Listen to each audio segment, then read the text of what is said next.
Movie की शुरुआत होती है और हम देखते हैं दो ऑफिसर को। वो लोग बात कर रहे होते हैं अंडरवर्ल्ड का डॉन इब्राहिम क्रोसी को पकड़ने की। वो वहाँ से बहुत दिनों से फरार है। फिर हमें अगला सीन दिखाया जाता है और हम देखते हैं एक जर्नलिस्ट अपने चैनल पर लाइव आकर राजनीति के बारे में क्वेश्चन कर रहा होता है जनता से। फिर हम अगले सीन में देखते हैं कि एक हॉस्पिटल के बाहर का वहाँ पे बहुत ही ज्यादा भीड़ लगी हुई होती है। वहाँ के सीएम पीकेआर जी की मौत हो चुकी थी, इसी कुछ लोग वहां पर प्रदर्शन कर रहे थे और हॉस्पिटल के बाहर बहुत ही ज्यादा शोर मचा रहे थे। और दूसरी तरफ हम देखते हैं वहां पर बात चल रही होती है कि नेक्स्ट सीएम कौन बनेगा। सीएम की कुर्सी के लिए कई लोग दावेदार थे, उसमें से पहला नाम था होम मिनिस्टर नारायण वर्मा का। और हमें ये भी पता चलता है कि होम मिनिस्टर नारायण ही ये सब दंगे करा रहे थे, वो नेक्स्ट सीएम बनना चाहते थे। और हम फिर देखते हैं कि वर्मा जी नायडू से बात कर रहे हैं, वो दोनों मिलकर ही दंगे करा रहे हैं और एक दूसरे से सिंपैथी लेने की कोशिश भी कर रहे हैं। जब वहाँ पर दंगे होते होते काफी देर हो चुकी होती है तो वर्मा जी वहाँ पर अपने ऑफिसर भेजकर वहाँ पे लाठीचार्ज करा देते हैं। उनका मानना था कि जितने ज्यादा दंगे होंगे उतनी ही मेरी पॉपुलैरिटी बढ़ेगी। और अगले दावेदार थे पीकेआर जी के दामाद सत्या। पीकेआर जी का दामाद कई सालों से उनकी पार्टी से जुड़ा हुआ था और उसके बहुत ही ज्यादा नजदीकी संबंध थे। और नेक्स्ट नाम था पीकेआर जी की खुद की बेटी सत्या का, लेकिन उसका कभी भी राजनीति से कोई भी संबंध नहीं रहा था। लेकिन अगर वो पिताजी के गुजरने के बाद राजनीति में आना चाहे तो वो आ सकती थी।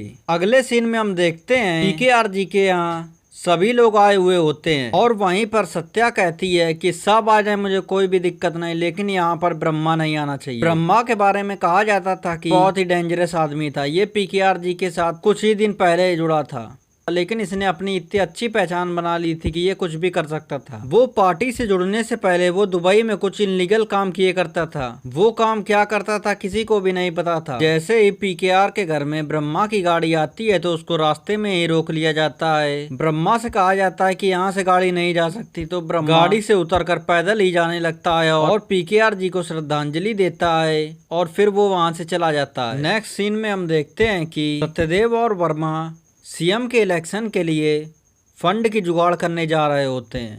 सत्यदेव कुछ गैंगस्टर पैसा दिलाने के लिए वर्मा को ले जाता है। फिर वो दोनों एक अब्दुल नाम के आदमी से मिलते हैं, अपनी डील के बारे में बात करते हैं और उनकी डील डन भी हो जाती है और उनको पैसा भी मिल जाता है। बस उन लोगों का एक ही कहना होता है कि वो ड्रग्स की फैक्ट्री वहाँ पर लगाएंगे। इस बात के लिए वो लोग मान जाते हैं और उनको पैसा भी मिल जाता है। जयदेव और वर्मा वहाँ से लौट रहे होते हैं तो वर्मा को लगता है कि अब वो सीएम बन जाएगा, लेकिन तभी वहाँ पर जयदेव कहता है मैंने ये सब तुम्हारे लिए नहीं किया बल्कि अपने खुद के सीएम बनने के लिए किया है। तब वहाँ पर हमें समझ में आता है कि जयदेव खुद ही सीएम बनना चाहता है, ना कि वर्मा को बनाना चाहता है। जयदेव वर्मा से कहता है अगर तुम मेरे बीच में नहीं आओगे तो तुम्हारी जान बची रहेगी। इसीलिए वर्मा भी उसकी बात मान जाता है और उससे कुछ भी नहीं कहता है। फिर हम अगले सीन में देखते हैं कि जयदेव को वर्मा बता रहा होता है कि अगले सीन में हम देखते हैं कि वर्मा जयदेव को बता रहा होता है कि तुम ब्रह्मा के बगैर कुछ भी नहीं कर सकते हो, वो हमारी पार्टी का बहुत ही अहम हिस्सा है, तुमसे उसको मिलना ही होगा। तो जयदेव वहाँ पर ब्रह्मा को बुलाता है और उससे बात कहता है कि मुझे सीएम बनने के लिए बहुत ही ज्यादा फंड की जरूरत थी, तो मैंने एक डील की है। मुझे सिर्फ इतना करना है कि अपने राज्य में एक ड्रग्स की फैक्ट्री लगानी और हमारे सीएम बनने के लिए पूरा फंड वो पार्टी खुद देगी। तो इस बात के लिए ब्रह्मा एग्री नहीं करता है, तब वो कहता है मैं अपने राज्य में ड्रग्स की फैक्ट्री नहीं लगने दूंगा। तभी जयदेव कहता है तेरे चले जाने से मेरा कुछ भी नहीं बिगड़ेगा, सारे एमएलए को खरीद लूंगा। तभी हम देखते हैं कि सारे एमएलए को एक तरफ बुलाकर उनको खरीदने की बात कर रहा होता है और उनको मन मांगा पैसा देने के लिए तैयार होता है। बस जयदेव का ये कहना होता है कि तुम्हें बस इस पेपर पर साइन करने हैं। फिर हम अगले सीन में देखते हैं कि एक अनाथ आश्रम में किसी बच्चे का नामकरण कर रहा होता है। तभी वहाँ पर ब्रह्मा को पता चलता है कि कुछ ड्रग्स बेचने वाले आदमी अपनी फैक्ट्री यहाँ पर लगाना चाहते हैं। तो जैसे ही ब्रह्मा को ये बात पता चलती है तो वहाँ पर ब्रह्मा पहुँच जाता है और उनकी बहुत ही ज़्यादा पिटाई करता है और उनको वहाँ पर फैक्ट्री नहीं लगाने देता। और हम दूसरी तरफ देखते हैं कि एमएलएस की मीटिंग में जयदेव को पता चलता है कि में से एक आदमी जयदेव का साथ नहीं देगा। उस आदमी को जयदेव बाहर निकाल कर खड़ा करता है। वो कहता है कि ये मेरा साथ नहीं देगा, ये तो सिर्फ ब्रह्मा का ही साथ देगा। जैसे ही वो आदमी खड़ा होता है तो हमें पता चलता है उसके अलावा काफी लोग होते हैं जो जयदेव का साथ नहीं देना चाहते हैं। उन सारे लोगों में से 40 लोग वहां से कम हो जाते हैं जब वहाँ से 40 लोग कम होते हैं तो जयदेव 40 लोग कम होने की वजह से सीएम नहीं बन सकता था। और हम दूसरी तरफ देखते हैं कि पीकेआर जी की बेटी सत्या ब्रह्मा से बहुत ही ज्यादा परेशान थी, क्योंकि वो उसकी पार्टी में दखल दे रहा था। सत्या ब्रह्मा को रोकने के लिए खुद ही सीएम बनने के लिए तैयार हो जाती है कि ब्रह्मा वहाँ पर रुक जाए, कुछ भी ऐसा गलत सलत ना करे। लेकिन ब्रह्मा भी यही चाहता था कि पीकेआर जी की बेटी सत्या ही सीएम बने। दूसरी तरफ हम रेणुका नाम की एक औरत को देखते हैं। ब्रह्मा का अनाथ आश्रम छोड़कर बाहर जाना चाहती थी। वो ब्रह्मा से कह रही होती है कि मुझे जाने दो, मुझे बाहर की अब जिंदगी जीनी है। तो ब्रह्मा उसको कुछ पैसे देकर वहां से छोड़ देता है और वो उसको जाने देता है। और फिर हम देखते हैं कि ब्रह्मा का आदमी कोटी उसको बाहर छोड़ने जा रहा होता है। और जो कोटी होता है वो होता तो ब्रह्मा के साथ है, लेकिन वो काम जयदेव के लिए करता था। वो ब्रह्मा को बदनाम करना चाहता था, उसकी छवि बिगाड़ना चाहता था कि वो सीएम बनने के लिए कुछ भी ऐसा ना कर सके जो उसके मालिक को दिक्कत हो। और हम अगले सीन में देखते हैं कि कोटी रेणुका को लेके उस चैनल में जाता है ब्रह्मा को बदनाम कराने के लिए। तो रेणुका से कहता है कि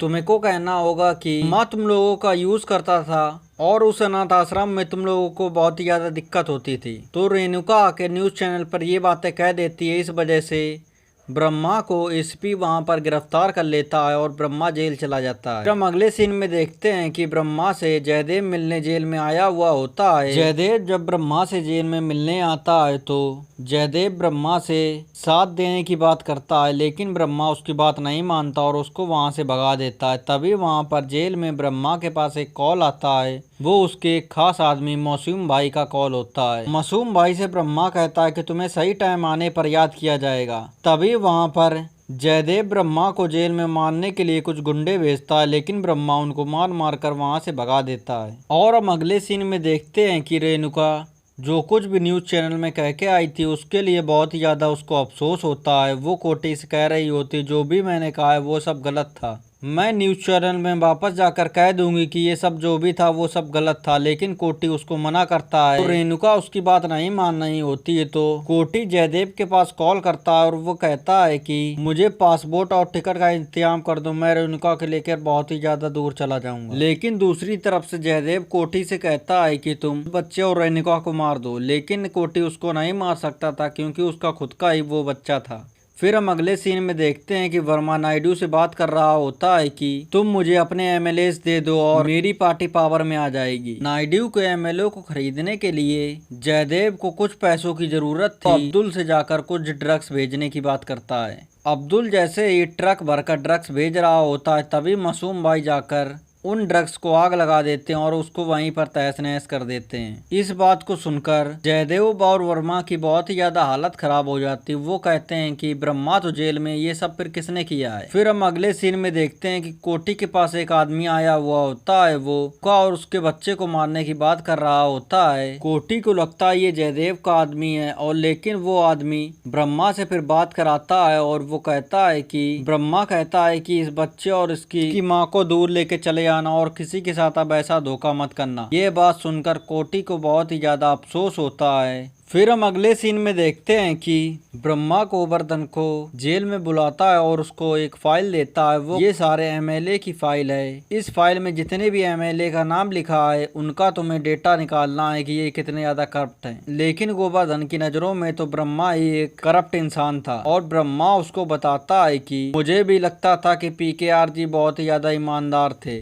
और वो थे भी, लेकिन उनकी ईमानदारी का उनको क्या सिला मिला। ब्रह्मा उनको बताता है कुछ अच्छे काम करने के लिए कुछ बुरे काम करने ही होते हैं। भी गोवर्धन ब्रह्मा की बात मान जाता है और वो फाइल लेकर चला जाता है। फिर हम अगले सीन में देखते हैं कि सत्या की छोटी बहन हॉस्पिटल में एडमिट होती है। सत्या को पता चलता है कि वो ड्रग्स लेती है, लेकिन सत्या को ये नहीं पता चल पाता ये ड्रग्स इसे देता कौन है। तो सत्या की बहन बताती है कि ये ड्रग्स कोई और नहीं बल्कि जयदेव उसको देता है। तो ये बात मानने के लिए सत्या तैयार नहीं होती है। फिर कुछ देर बाद सत्या उसकी बात मान जाती है। फिर सत्या जाकर जयदेव से पूछती है ये सब काम तुम कर रहे थे। तो जयदेव कहता हाँ, तुम्हें पता चल गया ये सब काम मैं ही कर रहा था। जयदेव बताता है उसके पिता पीकेआर जी को उसने ही मारा था। तो इस बात से सत्या बहुत ही ज्यादा नाराज हो जाती है और वो फिर सत्या अपने भाई ब्रह्मा के पास कॉल मिलाती है और उससे मिलने की बात करती है। ये सारी बात सत्या ब्रह्मा को बता देती है। तो ब्रह्मा बहुत ही ज्यादा जयदेव के ऊपर गुस्सा होता है और सत्या ये भी बताती है कि उसके साथ एसीपी रघु भी मिला हुआ है। फिर हम अगले सीन में देखते हैं कि ब्रह्मा सारे एमएलए को एक हॉल में बुलाता है और उन लोगों से कहता है कि मुझे एक तुम लोगों को फिल्म दिखानी है। फिर हम देखते हैं कि वो फिल्म कुछ और नहीं होती है, बल्कि वो फिल्म वो होती है किस एमएलए ने कितना पैसा किससे घूस लिया और उनके पास कितना पैसा है, उनकी सारी वो पोल खोल कर रख देता है। उन लोगों की वो सारी पोल खोल कर रख देता है तो वो सारे एमएलए डर जाते हैं और वो ब्रह्मा की तरफ साथ देने के लिए तैयार हो जाते हैं। और हम अगले सीन में देखते हैं कि जयदेव के पास कॉल कर रहा होता है कि